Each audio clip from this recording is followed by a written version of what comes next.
స్తోత్రం తండ్రి, మహోన్నతుడా, మహాపరిశుద్ధుడా, జీవముల తండ్రి. ఈ రాత్రి కాల సమయంలో ప్రభా ఈ యవనసుల కూడికలోనికి మా అందరూ నడిపించండి. వందనాలు చెల్లిస్తున్నా.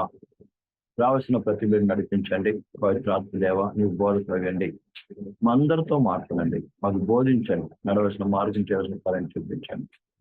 నిబులైన వారిని విశ్వాసం ఎదిగింపచ్చి గొప్పగా జరిగించండి. గొప్ప చేసుకోవాలి. ఏ స్వామి ఆమె. దేవుని పరిశుద్ధ నామమునకు మహిమ కలుగును. ప్రియమైన బిడ్డలారా, ప్రభు ప్రేమించి మరి యొక్క రాత్రికాల సమయంలో ఆయన పాఠశాలకు వచ్చి ఆయన వాక్యాన్ని నేర్చుకోవడానికి ప్రభు ఇచ్చినటువంటి గొప్ప ధన్యతను బట్టి నేను ఎంతగానో దేవునికి వందనాలు చెల్లిస్తున్నా. ప్రత్యేకించి మెస్సయ్య కీర్తనలుగా ప్రియమైన బిడ్డలారా, మరి ఈ యొక్క దినమున మరి కీర్తనలు 45వ అధ్యాయము 2వ వచనం ధ్యానించబోతున్నాం. మనం దీని యొక్క ఉపోద్ఘాతము దీనికి ముందు తరగతులు చూసాం కాబట్టి నేను అందులోకి వెళ్ళట్లేదు. ప్రియమైన బిడ్డలారా, ఈ దినము ప్రియమైన 45వ కీర్తన 2వ వచనం చూద్దాం. ప్రత్యేకించి 40వ కీర్తన 45వ కీర్తన యేసు ప్రభు ఒక రెండవ రాకడ గురించి, అంటే రాజాది రాజుగా మహిమోన్నతుడుగా రాబోతున్నటువంటి యొక్క యేసయ్యను గురించి ఈ కీర్తనలో చెప్పబడింది. ఇది రాసినటువంటి వారు కోరా కుమారులు. ప్రియమైన బిడ్డలారా, ఈ యొక్క కీర్తనలో మధ్యాకాశంలో జరగబోతున్నటువంటి యొక్క వివాహం గురించి ఇందులో వివరించబడినది. కాబట్టి ఈ విషయాన్ని మనసులో పెట్టుకోవాలి.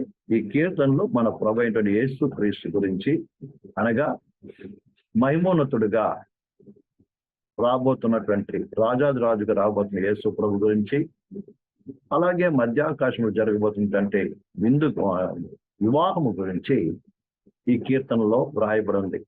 దీనికి ప్రేమ గీత అని కూడా పేరు. ఎందుకంటే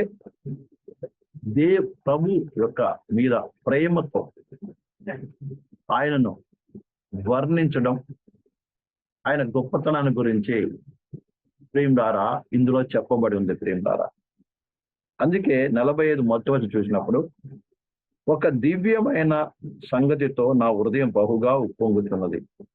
నేను రాజును గురించి రచించిన దాన్ని పలికెదను, నా నాలుక త్వరగా వ్రాయువు అనే ఒక కలములే ఉన్నది. ఇక్కడ ఒక దివ్యమైన సంగతి, ఒక ఉన్నత దివ్యమంటే ఒక అద్భుతమైనటువంటి విషయము చేత నా హృదయం ఏమై ఉంది, నింపబడి ఉంది అంటున్నాను. చెప్తున్నాడు ఈ నా హృదయం అంటే ఇక్కడ తండ్రి అయిన దేవుని సూచిస్తుంది. ఒక మాట చెప్పాలంటే దాన్ని ఏం చేస్తాను నేను, పొంగుచున్నదంట. అలాగే దీనికి ముందు మన దినం నేర్చుకున్నాం, ఒక విశ్వాసి హృదయము కూడా యేసు ప్రభు మీద ఉన్నటువంటి ప్రేమ చేత నింపబడి ఏం చేయాలి, పొంగి పొరలవలసిన వారై ఉన్నారు. యవనస్తున్నటువంటి వారు దీని అనేకమైనటువంటి వ్యర్థమైన వాటికి మనసు పెట్టక, ఈ కీర్తన గ్రంథంలో 1వ వచనం చెప్పబడినట్టుగా మన హృదయాలు కూడా ప్రభులో ఉన్నటువంటి ప్రభు యొక్క ప్రేమలో ఏం కావాలి, నింపబడి ఏం కావాలి, పొంగి పొర్లే అనుభవంలోకి రావాలి. ఒక విశ్వాసి ఎప్పుడైతే దేవుని ప్రేమ చేత నింపబడతాడో, ప్రేమ అంటే ఆయన మన పట్ల చూపించినటువంటి కార్యాలు, ఆయన మన పట్ల ఎంత దయ చూపించాడు, ఎంత కరుణ చూపించాడు, ఎంత ప్రేమ చూపించాడు, మన కొరకు ఎంత ప్రేమ ద్వారా అవమానింపబడ్డాడు, నిందింపబడ్డాడు, ఎంతగా ఆయన మన కొరకు త్యాగం చేశాడు, అవన్నీ చూసినప్పుడు ఆటోమేటిక్ గా ఆయన మీద మనకేం రావాలంటే ప్రేమ పొంగి పొర్లి రావాలి.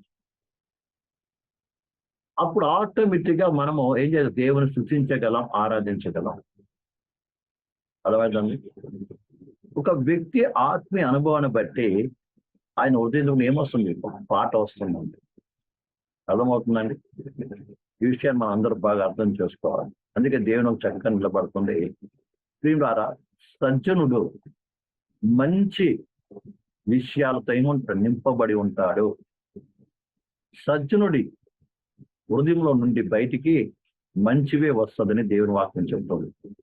అందుకనే విశ్వాసులు మనము ప్రభువులో మనము ఆ యొక్క ఎపిసి రాసిన పత్రిక కావచ్చు, కొలసీలు రాసిన పత్రిక ఏమన్నాడు? మీరు ఆత్మ సంబంధమైనటువంటి ఆత్మపూర్ణై ఉండుడి.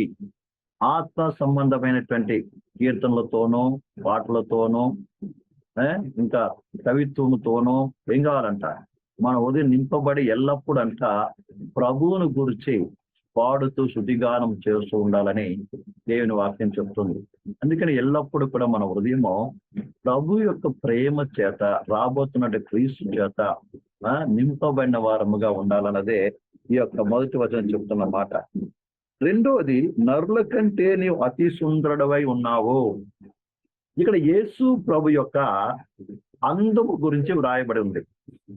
అర్థమైందండి? యేసు ప్రభు యొక్క అందము గురించి రాయబడి ఉంది. చెప్తున్నారండి? యేసు ప్రభు సౌందర్యం గురించి రాయబడి ఉంది. అందుకంటే నరుల కంటే నీవేమై ఉన్నావు? అతి సుందరుడు. నరులందరికంటే ఈయన ఎవరంట? అతి సుందరుడు అంట. అయితే ఈ మాట మనం పరిశీలన చేసినట్లయితే, మరి యేసు ప్రభు యొక్క సౌందర్యము బాహ్య సౌందర్యం గురించి ఇక్కడ రాయబట్టలేదండి. లేకుంటే యేసు ప్రభు ఈ లోకంలో శరీరధారికి వచ్చి 33 సంవత్సరాలు జీవించాడు కదా, ఆ సౌందర్యం గురించి రాయబట్టలేదు.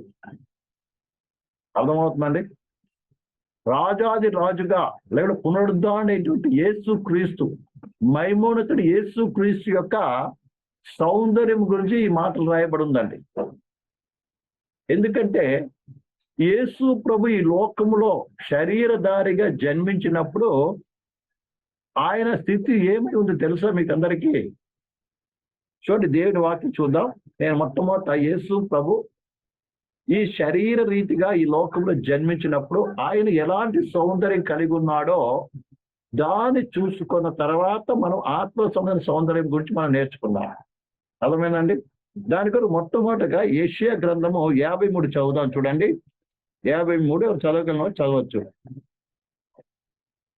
సరే, యెషయా గ్రంథము 53వ అధ్యాయం 2వ వచనం చదువుదాం. లేత మొక్క వలె, ఎండిన భూమిలో మొలచిన మొక్క వలె అతడు ఆయన ఎదుట పెరిగెను, అతనికి స్వరూపమైనను సొగసైనను లేదు. ఇక్కడ యేసు ప్రభు ఈ శరీరధారిగా జన్మించినప్పుడు ఆయనకేం లేదంట? సొగసు లేదంట, స్వరూపము లేదంట. పెట్టినారండి? తర్వాత ఇక్కడ రాయబడిన మాట, మనం అతను చూచి అపేక్షించున్నట్లుగా. అర్థమవుతుందంటే అతన్ని చూసి అపేక్షించినట్లుగా, అంటే అబ్బా ఎంత బాగున్నాడు అని అనే స్థితి లేదు. ఆయనకు అందం లేదండి. ఈ లోకములో ఆయన బాహ్య సౌందర్యము కూడా లేకుండా ఏం చేశారు ప్రియులారా? సామాన్యుడిగా జన్మించాడు. చాలా సినిమాలో చూసినట్టుగా యేసు ప్రభు స్మార్ట్ గా, ఎర్రగా, చక్కగా లేరండి. అర్థమవుతుందండి? ఆయన చూడటానికి ఏమై ఉన్నాడు తెలుసా? స్వరూపము లేదు, సొగసు లేదు. మనం అతను చూసి అపేక్షించినట్లుగా అతని యందు స్వరూపము లేదు. అర్థమవుతుందండి? అతని స్థూలీకరించిన వాడాయను. ఆయన చూచి అంట ఎవరైనా అపేక్షించేటట్టుగా లేరు ప్రియమైన బిడ్డలారా. అంటే బాహ్య సౌందర్యం ఏమాత్రం లేదు. ఆయన్ని వెంబడించారంటే దాని అర్థం తెలుసా? ఆయన బాహ్య సౌందర్యం బట్టి, ఆయన ఎత్తును బట్టి, ఆయన బాడీ యొక్క దీని బట్టి, పైన కనబడే ఆకారం యొక్క సౌందర్య ఆకర్షణ బట్టి ఏ ఒక్కరు కూడా ఆయన్ను వెంబడించలేదు. ఆయన వెంబడించిందల్లా కూడా ఆయన నోటి నుంచి వచ్చినటువంటి మాటలు విని మాత్రమే వెంబడించారు. అర్థమవుతుందండి? ఇవాళ యేసు ప్రభు ఫోటోలో ఉన్నట్టు కాదండి. అందుకని మనం యేసు ప్రభు గురించి వాక్యంలో ఉన్న ప్రభువుని మనం జాగ్రత్తగా పరిశీలన చేయాలి. మన కొరకు యేసు ప్రభు ఏమయ్యా తెలుసా? ప్రియుడా, స్వరూపము లేనివాడుగాను, సొగసు లేనివాడుగాను, మళ్ళీ ఆయనలో ఎలాంటి ఆయన చూచి బాహ్యముగా ఆయన చూచి అపేక్షించేటువంటి యొక్క ఎలాంటి రూపము లేదు ఆయనకి. మనిషిగా ఉన్నాడంటే అంతే. ప్రియమైన బిడ్డలారా, ఇంకా మనం చదివినట్లయితే ప్రియమైన ద్వారా 52:14 చదువుదాం. 52:14. నిన్ను చూచి ఏ మనిషి రూపము కంటే అతని ముఖమును, నర రూపము కంటే అతని రూపము చాలా వికారమని చాలా మంది ఎలాగూ విస్మయముందిరో. ఇక్కడ ఏమైబడిందండి?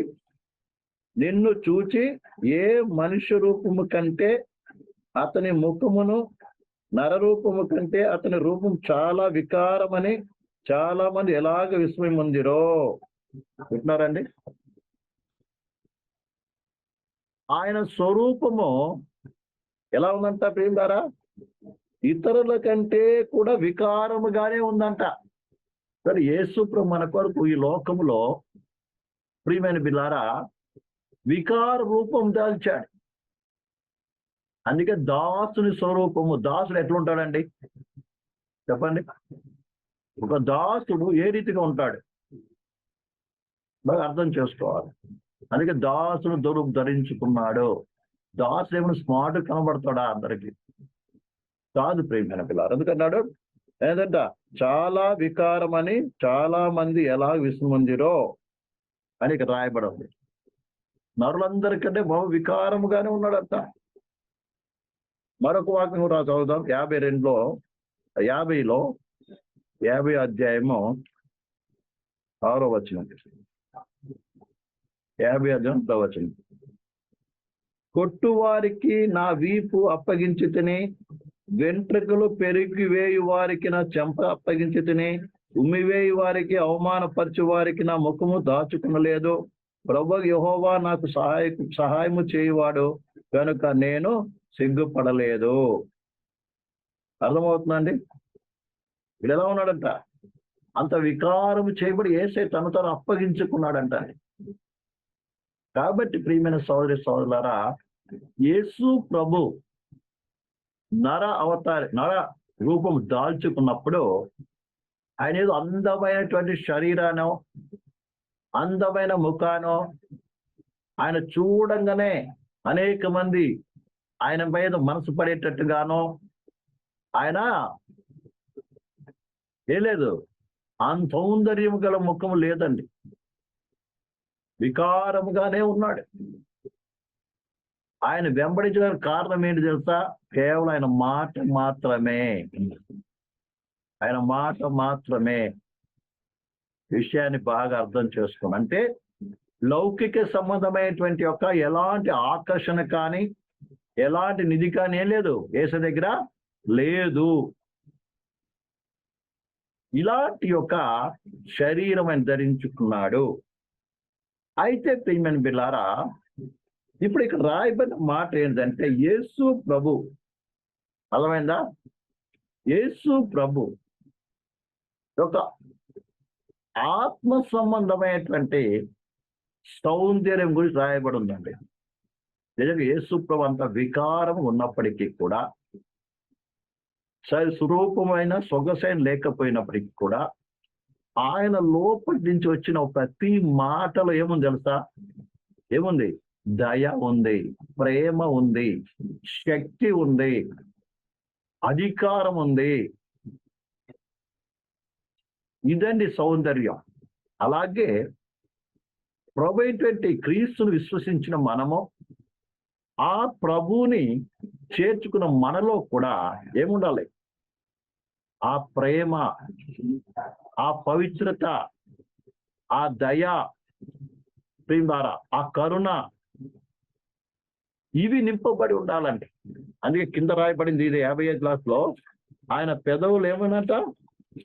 దయారసం అంతా చదవండి. అక్కడ 45వ అధ్యాయంలోనే ఇప్పుడు 2వ వచనంలో మనం చూసినప్పుడు చదవండి ఒకసారి. నరుల కంటే నీవు అతి సుందరుడవై ఉన్నావు. నరుల కంటే నువ్వు అతి సుందరుడై ఉన్నావు. నీ పెదవుల మీద దయారసము పోయబడి ఉన్నది. ఆయన పెదవులు ఏముందంట? దయారసం. అంటే దయ అనేది ఏమవుతుంది?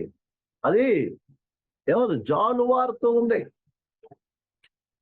ప్రియమైన బిడ్డలారా, యేసు ప్రభువే మన కొరకు తన బాహ్య సౌందర్యం లేనివాడుగా ఈ లోకములో సొగసైన స్వరూపమైన లేనివాడుగా ఈ లోకంలో ఏం చేశాడు?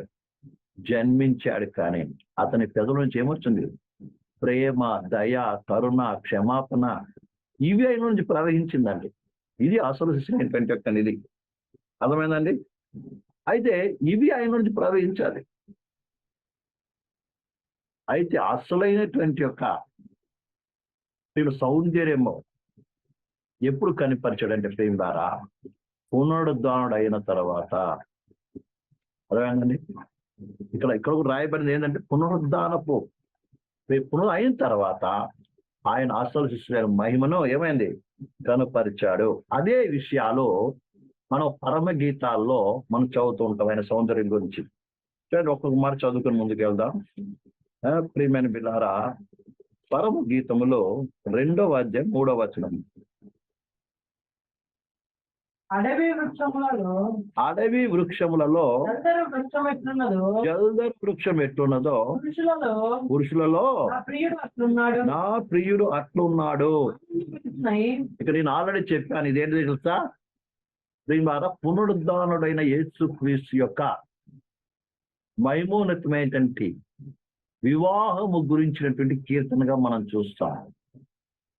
ఈ కీర్తనలో పునరుద్ధాన క్రీస్తు యొక్క సౌందర్యం గురించి వ్రాయబడి ఉంది. అదే రీతిగా పెళ్లి కుమార్తె అయినటువంటి వధు సంఘము కూడా యేసు ప్రభు యొక్క అంతరంగ సౌందర్యాన్ని, రెండోది ఆయన యొక్క పునరుద్ధానం యొక్క మహిమను గ్రహించవలసిన వాడుగా ఉన్నాడు. అర్థమైందండి?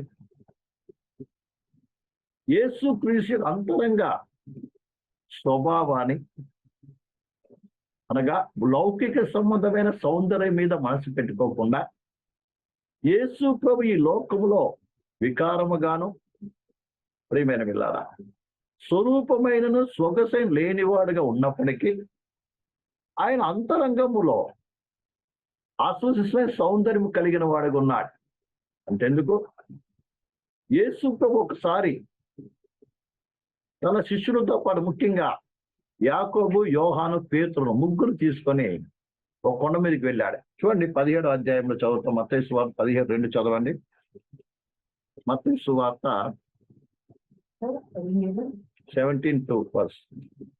17:2.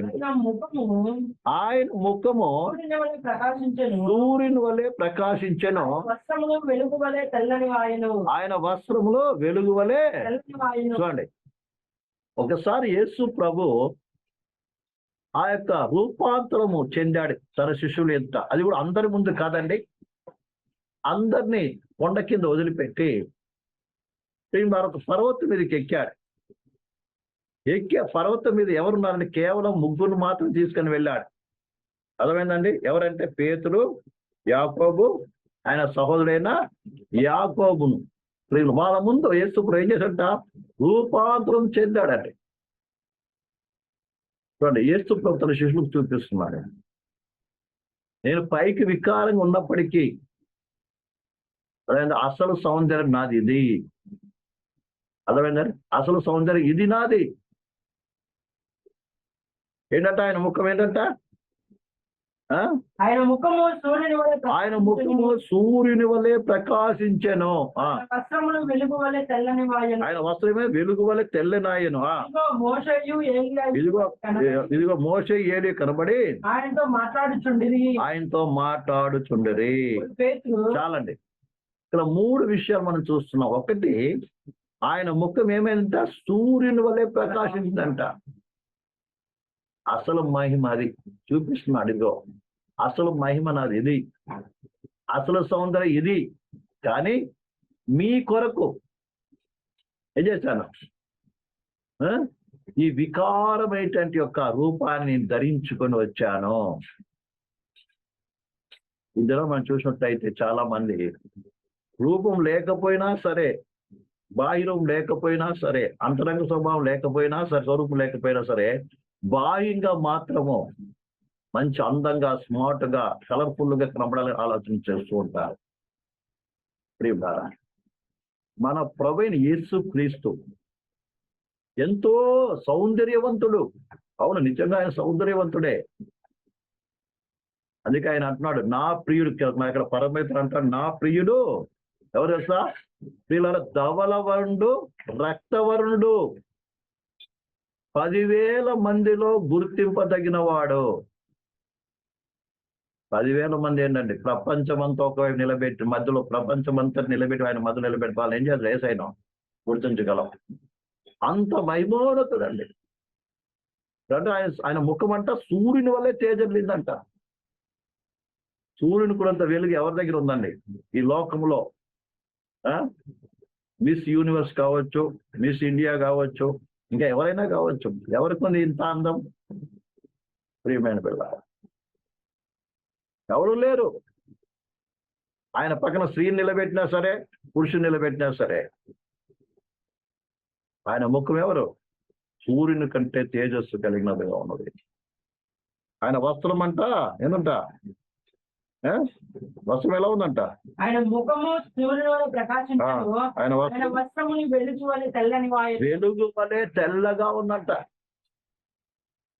ప్రియమైన పిల్ల, అది ఆయన యొక్క సౌందర్యమైనది.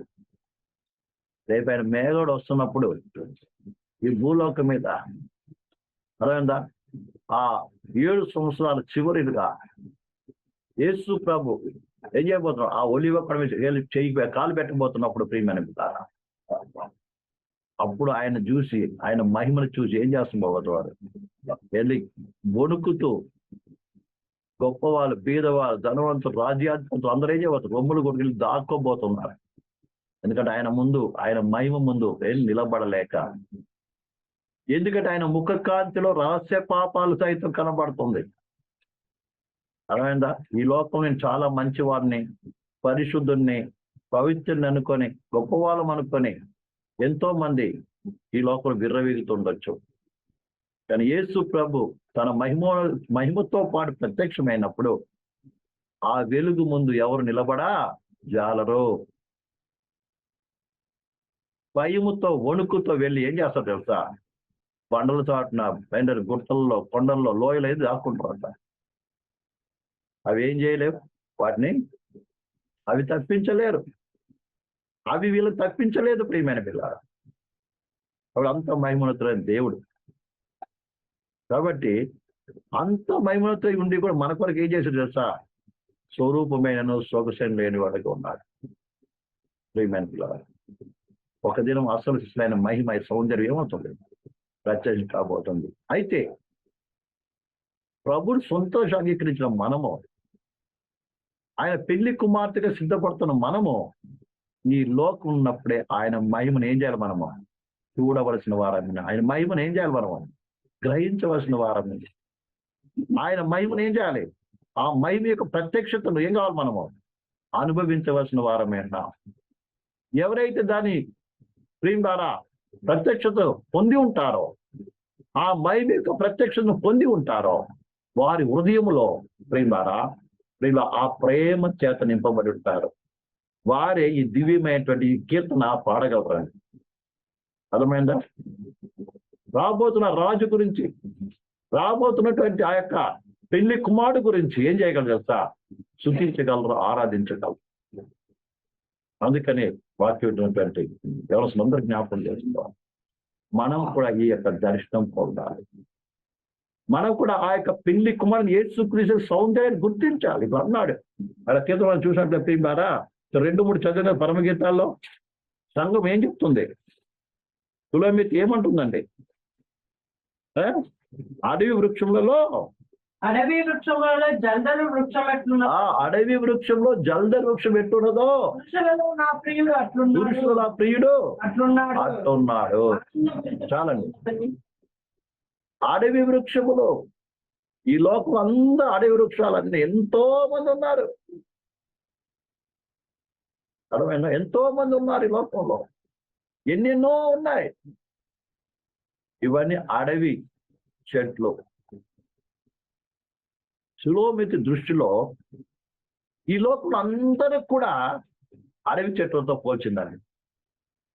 అలాగనే ఒక విశ్వాసి హృదయంలో, ముఖ్యంగా యవ్వనస్తుల యొక్క హృదయంలో ఈ లోకం అంతా కూడా, ఈ లోకంలో ఉన్నటువంటి అందరూ కూడా ఎలా కనబడాలి తెలుసా? అడవి చెట్లా కనబడాలి. అడవి చెట్లా కనబడాలండి. విన్నారా? అడవి చెట్లు అంటే ఉపయోగం లేని చెట్లు. అడవి చెట్లు అంటే ఉపయోగం లేనిటువంటిది, నిష్ప్రయోజనమైనది కనబడాలి. ఇవాళ లోకంలో అనేక మంది యవనస్తులు, విశ్వాసమైన యవనస్తులు, ప్రభు శరీరంలో ఉన్నటువంటి యవనస్తులు, రక్షణ పొందిన యవనస్తులు ఎవరు రాలుంటారా? ఈ లోకాన్ని చూస్తూ, ఈ లోకమే అన్నిటికంటే అందరికంటే యేసయ్య కంటే ఏం కనబడుతుంది? సౌందర్యవంతురాలకు కనబడి అనేక మంది ప్రభువుని విసర్జించి ప్రభువుకు దూరం అవుతున్నటువంటి దినాల్లో ఉంటున్నాం. క్రీస్తు ప్రేమను ఎరిగినటువంటి నీవైతే ప్రియులారా, ఈ లోకం అంతా ఏం కనబడాలి? అడవి చెట్లతో సమానంగా కనబడాలి. ఇది తెలుసు అనుకుంటా. అడవి చెట్లకి ప్రియమైన బిల్లారా, ఒక గార్డెన్ లో ఒక పార్కులో చెట్టుకు ఉన్న తేడా. అడవి చెట్లు వంకర టింకరగా పెరుగుతాయి. ఏ చక్కగా ఉండదండి. ఏ చెట్టు క్రమంగా ఉండదు. తర్వాత అడవి చెట్టుకి ఏమి కాపుదల ఉండదు. అడవి చెట్లు సరైన మంచి ఫలాలు ఉండవు. తర్వాత అడవి చెట్టు ఎప్పుడు నరికేస్తారో కూడా ఎవరికి తెలియదు. అర్థమైందా? అనేక మంది ఈ లోకంలో ఉన్నటువంటి సౌందర్యము, అందాన్ని చూస్తూ ఏం చేస్తున్నారు? ఎప్పుడు అంతమైపోతుందో, ఎప్పుడు నాశనం అయిపోతుందో వాటి వైపు చూసి నశించిపోతున్నారండి. ఇక్కడ సంఘం అంటుంది, సులోమితి ఏమంటుంది తెలుసా? అడవి చెట్టు అన్నిట్లో కూడా నా పేరు ఏమై ఉన్నాడు? జల్దరు వృక్షం లాగా ఉన్నాడు. జల్దరు వృక్షం అనేది ఫలం తెచ్చే చెట్టు, యాపిల్ చెట్టు. ఇంగ్లీష్లో యాపిల్ చెట్టు అనుకోండి. యాపిల్ చక్కటి అందంగా ఉంటుంది. ఇక్కడ మంచి ఫలాలు ఇచ్చేటువంటి చెట్టు లాగా. అంటే ఒక రుచికరమైనటువంటి యాపిల్ ఎంత టేస్ట్ ఉంటుందో ఆ రీతిగా నా యొక్క ప్రియుడు ఏం చూడండి, మంచి ఫలం ఇచ్చిన చెట్టు లాగా ఉన్నాడు. అర్థమైంది? నేను ఆయన దగ్గరికి వెళ్తాను, ఆ నీరులో ఉంటాను, ఆ పనులకు ఏం చేస్తాను? నేను తృప్తి పొందుతానని ఆ సులోమితి ఏం చేస్తుంది తెలుసా? ఆ జల్దర్ వృక్షంతో తన ప్రియుని యేసయ్యని పోలుస్తుంది. అడవి చెట్లు చూడడానికి బాగా కనబడుతుంది, లావుగా పెద్ద కనబడుతుంది, కానీ దాంట్లో ఏం లేదు, ఏ ప్రయోజనం లేదండి. ఏ ప్రయోజనం లేదు. ఆ చెట్ల గర్వం, అహంకారంతో కూడినటువంటి జీవితం ఉంటుంది. చెట్ల గురించి మనం ధ్యానిస్తే మనకి అవన్నీ అర్థమవుతుంది. కాబట్టి ప్రియమైన బిలారా, ఒక విశ్వాస జీవులో ఇలా అన్ని చెట్ల పెంచు కూడా ఏం కనపడుతుంది? జల్దర్ వృక్షంతో పోలుస్తుంది. ప్రియమైన ఈ రీతిగా మనం ఏం కావాలి? విశ్వాసం, మనం ఆ యొక్క మనస్సు కలిగిన జీవితము ఎంతో అవసరమై ఉన్నది. తర్వాత కుమార్ చదువుతాం ప్రియమారు 5వ అధ్యాయము 10. 5వ అధ్యాయం ఇదే.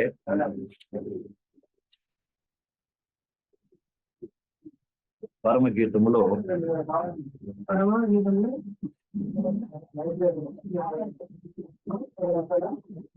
5వ అధ్యాయము 10వ వచనం చదవండి. 10 నుంచి 16 వరకు యేసయ్య గురించి వర్ణన రాయబడి ఉంది. నా ప్రియుడు ధవళవర్ణుడు, రత్నవర్ణుడు, 10,000 పురుషులలో అతని గుర్తింపవచ్చును. చాలండి, ఒక్కటి మాత్రం నేను చెప్తాను. నా ప్రియుడు ఎవరు తెలుసా? ధవళవర్ణుడు, రక్తవర్ణుడు. ధవళవర్ణుడు అంటే ఏంటి అర్థము? తెలుపు. అంటే దాని అర్థం నా ప్రియుడు ఎవరు? పరిశుద్ధుడు. నా దేవుడు ఎవరు? నా ప్రియుడు ఎవరు? పరిశుద్ధుడు. రెండోది రక్తవర్ణ అంటే ఎరుపు అంటే అర్థమైనది, నా కొరకు రక్తం చిందించిన వాడు, నా కొరకు ప్రాణం పెట్టిన వాడు. మరి ఆ కల్వారి శిలువలో తన ప్రియటువంటి యేసు క్రీస్తు ఒక త్యాగముని జ్ఞాపకం చేసుకుంటుందండి. అర్థమైందా? ఆ కల్వారి శిలువలో వేలాడుతున్నటువంటి యేసు ప్రభుని జ్ఞాపకం చేసుకుంటుందామె. ఆ యొక్క కల్వారి శిలువలో రక్తం కారుతున్నటువంటి శరీరముతో ఎర్రగా కనబడుతుంది. ఎవరు తెలుస్తా? ఏ పాపము లేని వాడు పరిశుద్ధుడు. అర్థమైందండి? ఈయన పరిశుద్ధుడు, ఈయన ఏ దోషము లేనటువంటి వ్యక్తి. అయితే ఆయన రక్తవర్ణుడుగా మార్చబడ్డాడు. నా కొరకు ఏమయ్యాడు? రక్తవర్ణుడుగా మార్చబడిన ఆయన. అందుకే నేను గుర్తించగలను. 10,000 మంది ప్రపంచంలో ఉన్నప్పటికీ, 10,000 మంది నా చుట్టూ ఉన్నప్పటికీ కూడా నా కొరకు ప్రాణం పెట్టి, నా కొరకు సిలువలో వేలాంటి నా ప్రియుని ఏం చేయగలను? నేను గుర్తించగలను. ఈ దినం ప్రియుడు యేసయ్యని ఎంతమంది గుర్తు పెట్టుకుంటున్నారండి? యేసయ్యని ఎంతమంది గుర్తు పెట్టుకుంటున్నాం మనమా? మన ముందు 10,000 మంది రావాల్సిన పని లేదండి. ఒక్కరోజే చాలు యేసయ్యని మర్చిపోతాం. అర్థమైందా? ఏదైనా ఒక్క చిన్న విషయము, చిన్న ఆశ, చిన్న కోరిక, చిన్న విషయము మన మీద ఏమవుతాం? యేసయ్యని మర్చిపోయి దాని ఏమిటి వెళ్ళిపోతాం. ఈ విషయాన్ని బాగా మీరు అర్థం చేసుకోవాలి ప్రియ సహోదరి సహోదరు. ఇక్కడ సంఘము శిలోమితి పెళ్లి కుమార్తె ఏమంటే తెలుసా? నా ప్రియుడు ఎవరు? దవలవడు రక్తవరుడు 10,000 మందిలో కాగలడు. నేను గుర్తించగలను. నా ప్రియుడు ఎవరు నాకు తెలుసు. ఇందులో చాలా మంది తన ప్రియుడు ఎవరో తెలియని పరిస్థితిలో తన ముందుకు వచ్చినది అంతటే ఏం చేస్తున్నారు? ప్రేమిస్తూ ఉన్నారండి. అర్థమైందా? తన ముందుకు ఏది వచ్చిందో దాన్ని ప్రేమిస్తారు. యేసయ్యని వదిలేస్తాం. నిజంగా నీ ప్రియులు నువ్వు గుర్తుపట్టగలిగినట్లయితే ఏం చేస్తావు తెలుసా? 10,000 సంగతులను ఎదుటికి రాని. వాడికి అర్థమవుతుంది అనుకోండి. 10 విషయాలు నీ ముందుకు, 10,000 సంగతులు నీ ముందుకు రాని. కానీ నువ్వు ప్రభుని మర్చిపోవు, ప్రభుకు దూరం కావు. ప్రభు నుంచి నువ్వేం చేయాలి? దూరం కావడలేవు. ఇదన సంఘము ధవలవరుడు రక్తవరం అయితే యేసయ్యను మర్చిపోయింది. కానీ ఈ లోకంలో అనేక సంగతులను గుర్తుపెట్టుకుంటుంది. యేసయ్యను మర్చిపోయింది. నిజంగా యేసు ప్రభు యొక్క ప్రేమను ఎరిగిన వ్యక్తులైతే ఏం చేస్తారంటే 10,000 సంగతులు ఎదురొచ్చిన వాటిని కాదు, అవిటిని కాదు గుర్తించేది. ఆ దవలవరుడు రక్తవరుడైన ఆయన గుర్తించాలి. ఆయన గుర్తించాలి ప్రియ సహోదరి సహోదరుడా. ఆయన మనసులో పెట్టుకోవాలి. ఆయన సౌందర్యం, ఆయన గొప్పతనం, ఆయన చేసిన కార్యం. ప్రియులారా, మనకి తెలియదు. చూడండి కింద అనేక విషయాలు. ఆయన శిరస్సు అంట, అపరంజి అంట, అసలు తల వెంట్రుకలు కాకపక్షము వలె. ఇవన్నిటికి కూడా ఒక అర్థం ఉంది. చెప్పిన సమయం లేదు కాబట్టి నేను దాటి వెళ్ళిపోతున్నా. ప్రభు కృప చూపిస్తే పరమగీతాలు మళ్ళీ ఒకసారి తీసుకుంటే అప్పుడు ఇవన్నీ కూడా మనం నేర్చుకోవచ్చు. దీనికి మనం ఆత్మీయంగా కూడా ఎంత ఎదగవలసిన వారమే. కాబట్టి ఈ విషయాన్ని మనం అందరం కూడా బాగా అర్థం చేసుకోవాలండి. నేర్చుకోండి. పెళ్లి కుమార్తె చేయాలి. ఆయన ఒక్కరి మాత్రమే గుర్తించేటట్టుగా ఉండాలి. ఆయన తెలుసుకోవాలి. ఈ లోకంలో ఎన్నో సంగతులు మన ఎదురుకొచ్చిన, 10,000 సంగతులు మన ఎదురుకొచ్చినా కూడా వాటిగా పట్టించుకోలేదు. పట్టించుకోవాల్సినంత కూడా నీ మనసులో, యువతలో, తలంపుల్లో, ఈ దృష్టిలో ఆయన మాత్రమే పెట్టుకోవాలి. విషయాన్ని మనం మర్చిపోకూడదు. జకరియా 9:17 జకర్యా 9:17. ఎఫ్రాయిములో జకర్యా 9:17. 17. వారు ఎంతో క్షేమముగా ఉన్నారు, ఎంతో సొగసుగా ఉన్నారు. చాలండి. యాక్చువల్ గా తెలుగులో ఈ వాక్యం తప్పుగా రాయబడింది. యాక్చువల్ ఇది రాయబడినమాట యేసు ప్రభు గురించి. For how greatness in his goodness. And how great is his beauty. యేసు ప్రభు గురించి చూడండి. ఇక్కడ ఇజ్రాయేలు ప్రజల పట్ల దేవుడు చూపించినటువంటి మేలను తలంచుకుంటూ దేవుని పొగడుతున్నారు, యేసయ్యను పొగడుతున్నారు. ఏమని? ప్రభువా, నువ్వు ఎంత, నీ మంచితనం ఎంత గొప్పది, నీ యొక్క సౌందర్యం ఎంత గొప్పది అని యేసయ్యను పొగడుతున్నారండి. ఇక్కడ ఇజ్రాయేల్ పట్ల ఆయన చూపిన ప్రేమను చెప్తూ, ఇజ్రాయేల్ పట్ల చేసిన కార్యాన్ని చెప్తూ చివరిగా యేసయ్యను ఏం చేసి పొగడుతున్నారు. ఏం తెలుసా? ప్రభువా, నీ యొక్క సౌందర్యం ఎంత గొప్పది, నీ సొగసు ఎంత గొప్పది, తర్వాత నీ మంచితనము, ఒక అందము ఎంత గొప్పది అని ప్రియులారా పొగడుతున్నారు. నిజంగా ఆయన మంచితనము చూడండి. ఇజ్రాయేల్ ప్రజల చరిత్ర మనం చూసినట్లయితే అబ్రహాము నుంచి ఇప్పటి వరకు కూడా ఆ చరిత్రను చదివినప్పుడు, మీరు ఎక్కడో చరిత్రలో లేదు, బైబిల్లో చూడండి. అబ్రహాముకు వాగ్దానం చేశాడు, కానీ ఆయన మర్చిపోలేదు. ఇజ్రాయేల్ ప్రజలు బానిసలు ఉన్నప్పుడు వాళ్ళు బయటికి వెళ్ళి, ఐగుప్తు నుంచి బయటికి వెళ్ళడానికి ఇష్టం లేదు. అయినప్పటికీ దేవుడు ఏం చేశాడు? వారిని గద్ద తన పిల్లలను రేపినట్టుగా ఏం చేశాడు? యేసేపును ఎరగనటువంటి ఒక రాజును తీసుకొచ్చి ఏం చేశాడు? వాళ్ళు నలగొట్టిచ్చాడు. ఎప్పుడు నలగొట్టడం ప్రారంభించబడిందో అప్పుడు మొరపెట్టారు. ఏమని? అయ్యా, మమ్మల్ని రక్షించు. అప్పుడు అబ్రాహాం, ఇస్సాకు, యాకోబులు చేసిన వాగ్దానం వారికి గుర్తొచ్చింది. చేసి మొరపెట్టినప్పుడు అప్పుడు దేవుడు మోషేని పంపించి అద్భుతాలు, ఆశ్చర్యాలు చేశారు. అదే కాకుండా వారి మనసు వాగ్దాన దేశంలో తిప్పడానికి, అలాగే ఈ ఐగుప్తు నుంచి మనం ఇలా బయటికి వెళ్ళిపోవాలన్న మనసు రావటం కొరకు ఏం చేశాడు చెప్తా?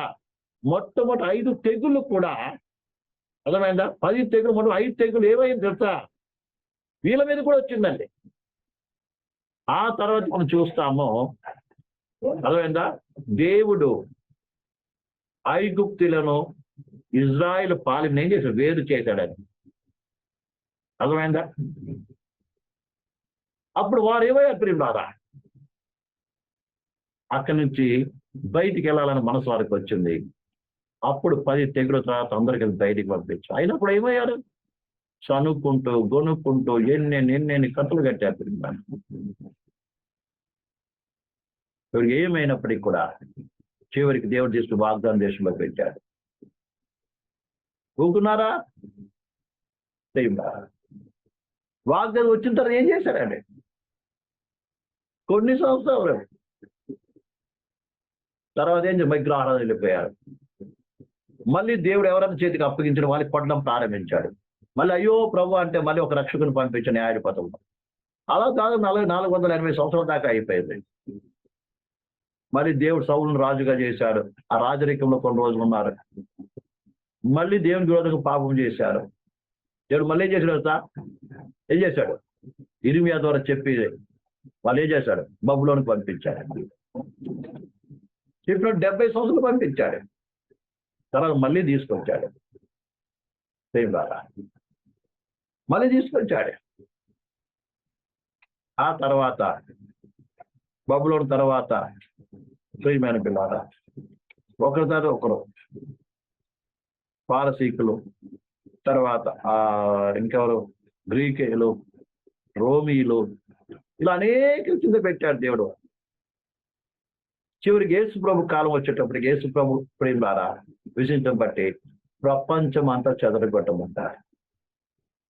దిక్కు లేని వాళ్ళు అయిపోయారు, ఎండిపోయిన ఎముకల్లాగా అయిపోయారు. ఏజ్కెళ్ళి చెప్పేదిగా అయితే ఆనాడే చెప్పాడు, ఎండిపోయిన ఎముకలు అయిపోతారు, తిరిగి నేను తీర్పు. అలాగా ఎండిపోయి ఎముకలు అయిపోయేది. దేశం లేదు, ఊరు లేదు, ప్రభుత్వం నాది అనడానికి ఏమీ లేదు వాళ్ళకి.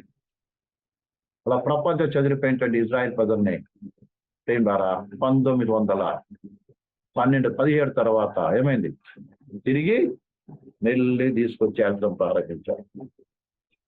అలాగే 48లో ప్రేమ ద్వారా ఏమైంది, స్వతంత్ర రాజ్యం ఏర్పడింది. మరి అర్థమవుతుందా? ఈ రీతిగా దేవుడు వారి పట్ల ఏం చేస్తున్నాడు తెలుసా, కృప చూపిస్తూ వస్తున్నాడు. ఈ దినం కూడా చాలా మంది ఇజ్రాయెల్ దేశంలోనే యూదులు ఉన్నారు, దేవుని నమ్మరు, నాస్తికులు కూడా ఉన్నారు.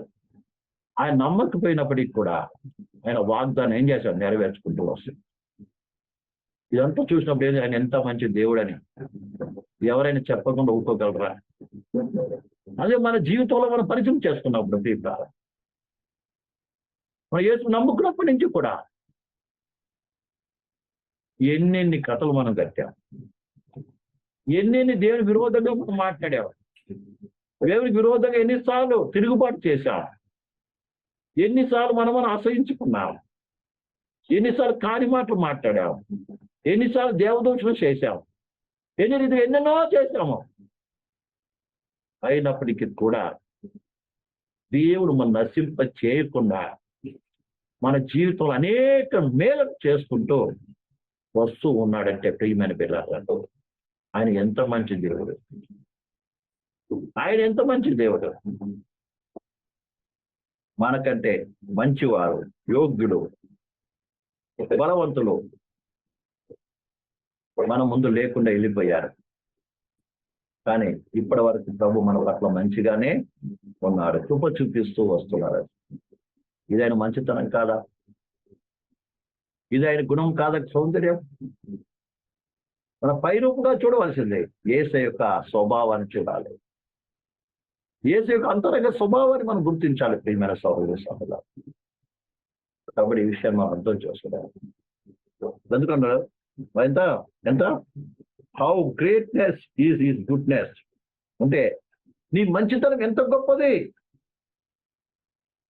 నీ సౌందర్యం ఎంత గొప్పది. ఆయన సౌందర్యం ఏంటి? ఆయన మంచితనమే ఆయన సౌందర్యం.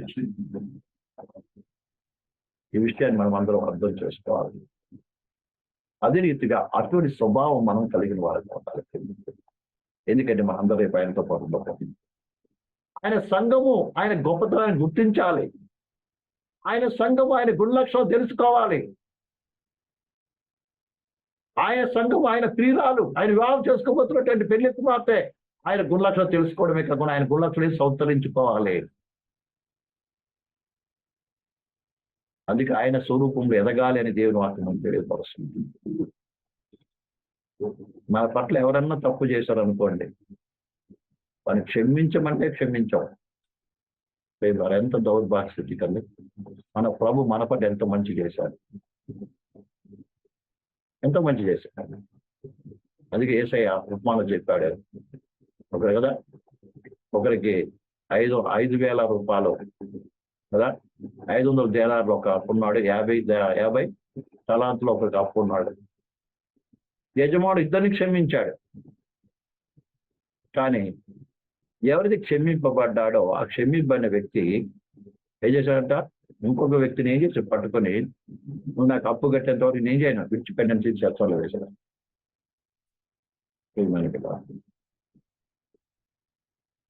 అందుకే ప్రభు వాక్యం సెలవిస్తుంది, నీవు ఎప్పుడైతే క్షమిస్తావో అప్పుడు నీ పాపాలు కూడా క్షమింపబడతాయి.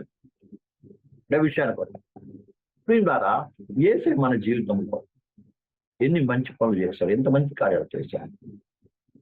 దాన్ని మన ఉద్యమం నింపుకొని ఏం చేయాలి, మనం కూడా ఆ రీతిగా ఉండడానికి. ప్రభు నా పట్ల నా జీవితంలో మంచి చేశారు, అలాగే నేను కూడా ఏం చేయాలి, మంచి చేసేవాడిని ఉండాలని మన జీవితంలో ఏం చేయాలి, ముందుకు సాగాల్సిన బాధ్యత ఉంది. ప్రియమైన పిల్లలు, యోహాను సువార్త 1:14 చూద్దాం, ముగిస్తాం. ప్రేమ ద్వారా 1:14 సువార్త 1వ అధ్యాయము 14వ వచనము. ఒకటా ఆ వాక్యము శరీరధారే కృపా సత్య సంపూర్ణంగా మన మధ్య నివసించాను. తండ్రి వలన కలిగిన అద్వితీయ కుమారుని మహిమ వలె మనము ఆయన మహిమ కనుగొంటే చాలండి. అది ఎవరండి? వాక్యమేమే శరీరధారిగా వచ్చాడు. ఆ వాక్యం మహిమోన్నతుడు సర్వసు సృష్టించినటువంటి యొక్క సృష్టికర్త ఆ వాక్యము. సృష్టికర్తను దేవుడు ఏమయ్యాడు? శరీరం ధరించుకుని ఏం చేశాడండి? అంటే దాని అంతా తను ఎంత తగ్గించుకున్నాడో మనకు చూపిస్తున్నాం. అదే ఎంత తగ్గించుకోవడం మనం చూస్తున్నాం. అదే ఫిలిప్పీ రాసిన పత్రిక చదువుతాం కదా. ఆయన ఏమైనా దేవుని స్వరూపం కలిగిన వాడై కూడా ఏం చేశాడంటున్నా? ఏం చేశాడండి? దాసుని స్వరూపం ధరించుకున్నాడు అంట. మరణ మగుడంతగా ఏం చేశాడు? ఆయన విధేయత చూపించాడండి. ఇది ఆయన గుణాలు. అందుకని ఏమైనా హెచ్చింపబడ్డాడు, ఉన్నతమైన స్థితికి ఎత్తింపబడ్డాడు. మనం ఈ లోకం ఎంత తగ్గించుకుంటామో అంతగా మనం కూడా ఏమో హెచ్చింపబడతాం. తగ్గింపుడు పైకి కనపడ్డాక చాలా మంది నోడుతూ అంటారు కదా, నేను ధూళిని దుమ్ముని నోడుతూ అంటారు. నోడుతా కాదండి, మనస్సు లోపటి నుంచి మనలో అర్థమైందండి. మనసులో నుంచి ఏం కావాలి? ఆ తగ్గింపు, దీన మనసు చేసి చూపించాలి. పైకి చెప్పడం కాదు, జీవితం ద్వారా హృదయపూర్వకంగా తగ్గింపునే చూపించాలి. తగ్గింపు ఎలా ఉంటుందండి? నిన్ను అసలు నువ్వు ఎంత పని చేసినా నేను ఎవరు పట్టించుకోకపోయినా కూడా నీ పని ఏదో నువ్వు చేసుకుని ఉంటుంటా. సరే మనకేం చేస్తాను సార్? కోపం వచ్చేస్తాడు, నేను ఇంత పని చేశానని పట్టించుకోలేదు. యేసు ప్రభు ఈ లోకంకి వచ్చినప్పుడు ఎవరు పట్టించుకుంటున్నారా ఎవరు పట్టించుకోవట్లేదు చూడలేదు, కానీ నా తండ్రి చిత్తం, తండ్రి పని నేను చేస్తాను, చెయ్యాలి, దాన్ని ముగించాలి.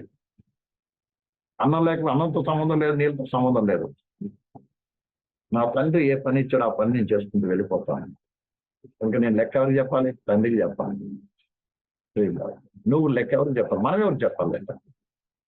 మన పరలోక తండ్రికి చెప్పాలి.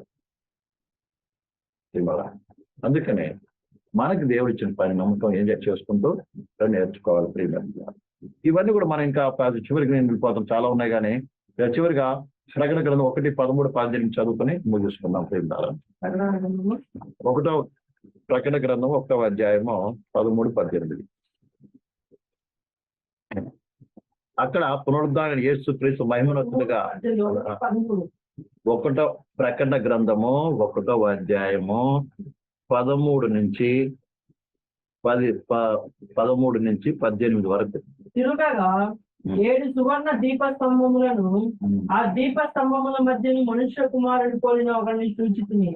ఆయన తన పాదముల మట్టుకు దిగుచున్న వస్త్రము ధరించుకొని రొమ్మునకు బంగారు దట్టి కట్టుకొని ఉండెను. ఆయన తల వెంట్రుకలు తెల్లని ఉండి పోలినాయి, హిమమంతా ధవలముగా ఉండెను. ఆయన నేత్రము అగ్ని జ్వాల వలె ఉండెను. ఆయన పాదములు కొలిమిలో కుటుంబం వేయబడి మరుగుచున్న అపరంజితో సమానమై ఉండెను. ఆయన కంఠస్వరము విస్తార జల ప్రవాహం దాని వలె ఉండెను. ఆయన తన కుడి చేత 7 నక్షత్రములు పట్టుకొని ఉండెను. ఆయన నోటి నుండి 2 అంచుల వాడిన ఖడ్గం ఒకటి బయలు వెనడుచుండెను. ఆయన ముఖము మహా తేజస్సుతో ప్రకాశించుతున్న సూర్యుని వలె ఉండెను. నేను ఆయనను చూడగానే చచ్చిన వాడి వలె ఆయన పాదములను యొద్ద పడితే, ఆయన తన కుడి చేతిని నా మీద ఉంచి నాతో ఇట్లానెను, భయపడకము. ఇక్కడ మనం చూస్తున్నాం యేసు ప్రభు పునరుద్ధారుడని యేసు ప్రభు యొక్క సౌందర్యాన్ని, ఆయన రూపాన్ని మనం ఇక్కడ గమనిస్తున్నాం. యోహాను పద్మాసు జీవులో ఉన్నప్పుడు ప్రియులారా ఆయనకు కనుపరిచినటువంటి ప్రత్యక్షత ఇక్కడ యేసు ప్రభు ఎలా కనబడి చూడండి. 13 నుంచి తిరగగా 7 సువర్ణ దీప స్తంభములను, 7 స్తంభముల మధ్య మనుష్య కుమార్ని పోలిన ఒకరిని చూచితిని. ఆయన తన పాదం మట్టుకు దిగుచున్న వస్త్రం ధరించుకున్నాడు.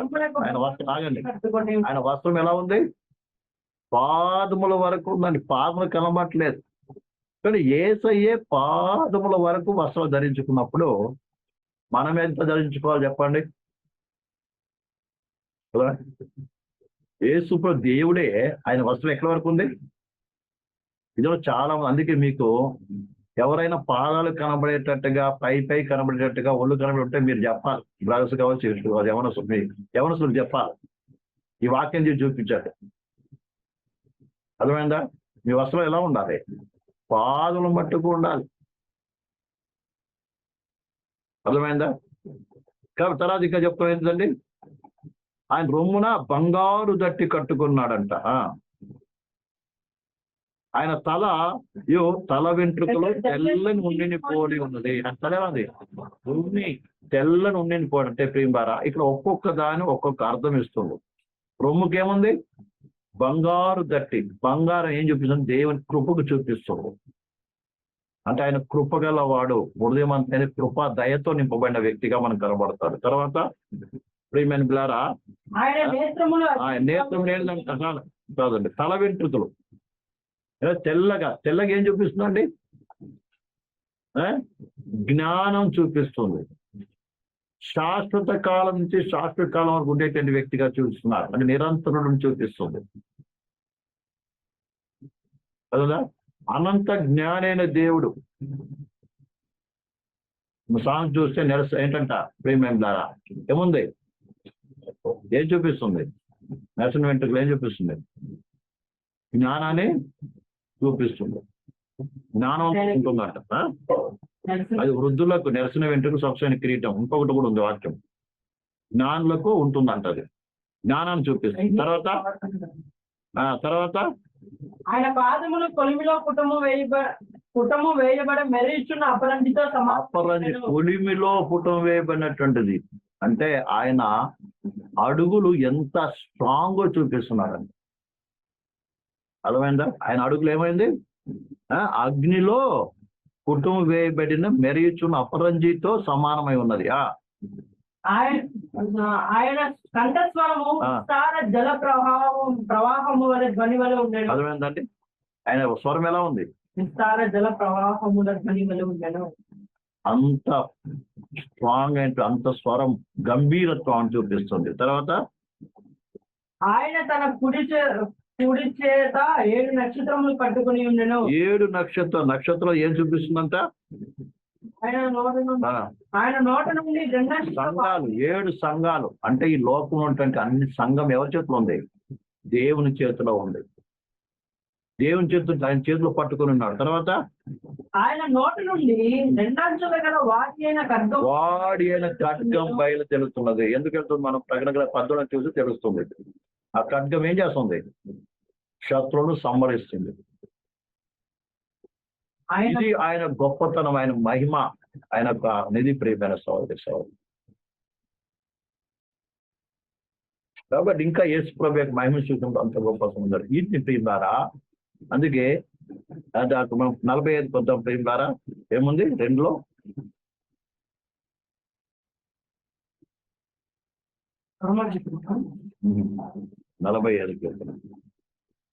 నరుల కంటే నీవేమైనావు? అతి సుందరుడివి.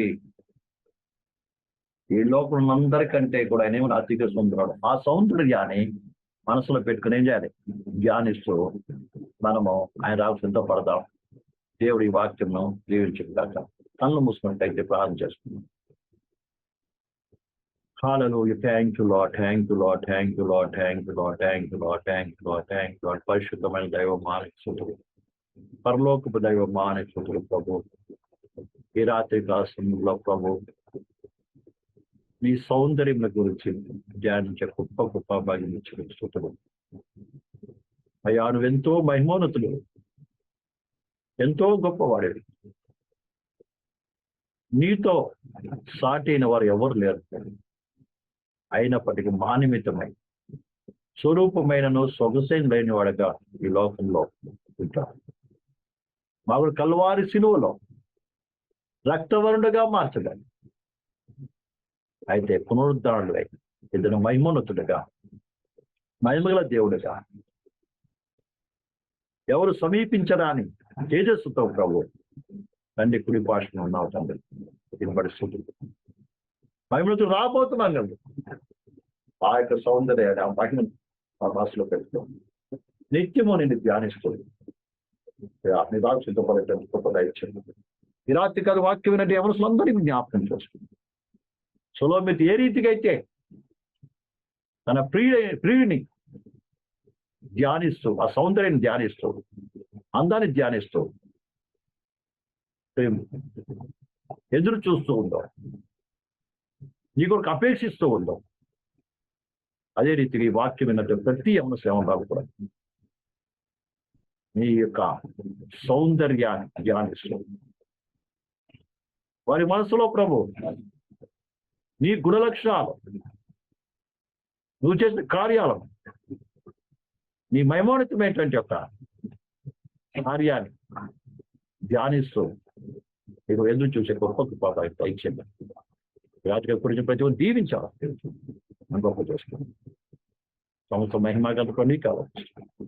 దాంట్లో తిరిగి కలుసుకుంటే కృప సంవత్సరం దేశంలో పాల్గొంటుంది. మన తండ్రి అయిన దేవుని ప్రేమి, కుమారుడైన యేసుక్రీస్తు కృపయు, పరిశుద్ధాత్మిక అన్యోన్య సహవాసం పోయిన మందులో ఒక సకల పరిశుద్ధ కూడా ఆయన రాకల పర్యంతము తోడే నడిపించుతారు. అందరికి కూడా యేసుక్రీస్తు వందనాలు తెలుస్తున్నాం.